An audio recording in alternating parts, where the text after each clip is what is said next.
බඩ ලොකු වෙන්න පාන් පිටි දාන්නේ නැතුව රෑට කන්න පීසා එකක් හදමුද? පුළුවන් හැම වෙලාවකම හෙල්දි විදියට කන්න කැමති මම නිතරම කන රෑ කෑමක් තමයි මේ තියෙන්නේ. එයා ෆ්‍රයි එකක් තියනවා නම් වැඩේ ගොඩක් ලේසි. නැත්තම් පෑන් එකේ වුණත් මේ වැඩේ කරන්න පුළුවන්. කොලයට ඉස්සෙල්ලාම ඔයිල් ටිකක් දාලා ඊට පස්සේ බිත්තර දෙකක් දාලා ඊට උඩින් නිවිති කොළ ටිකක් දාන්න තමයි තියෙන්නේ ඔයාට ඇති වෙන්න. ඊට පස්සේ ඒක උඩින් ලුණු ටිකක් දාගන්න තියෙන්නේ. ලුණු ගෙඩියක් වගේ ඇති. ඊට පස්සේ තක්කාලි ගෙඩි දෙකක පෙති ටිකක් දාලා කෑලි මිරිස් ගම්බිරිස් ලුණු කුඩු ටිකක් උඩින් දාන්න තමයි තියෙන්නේ. මම මේ කෑම හදලා ස්ටෝරි දැම්මහම මාව අඳුරන අය මගෙන් අහනවා ඕවා කාලා බඩ පිරෙනවද අනේ ඔයාට?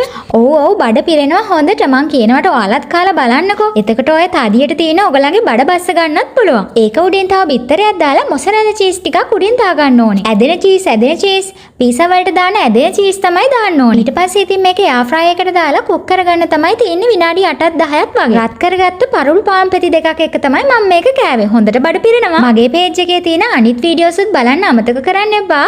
කොණ්ඩේ අනේක ඉක්මනට නතර කරලා හිස්සොරි ඉක්මනට සුව කරලා ඉක්මනට කොණ්ඩේ දිගට වවන්න පුළුවන්. ඖෂධ 60ක් තියෙන හෙයා ඔයිල් එකක් තමයි මම හදන්නේ.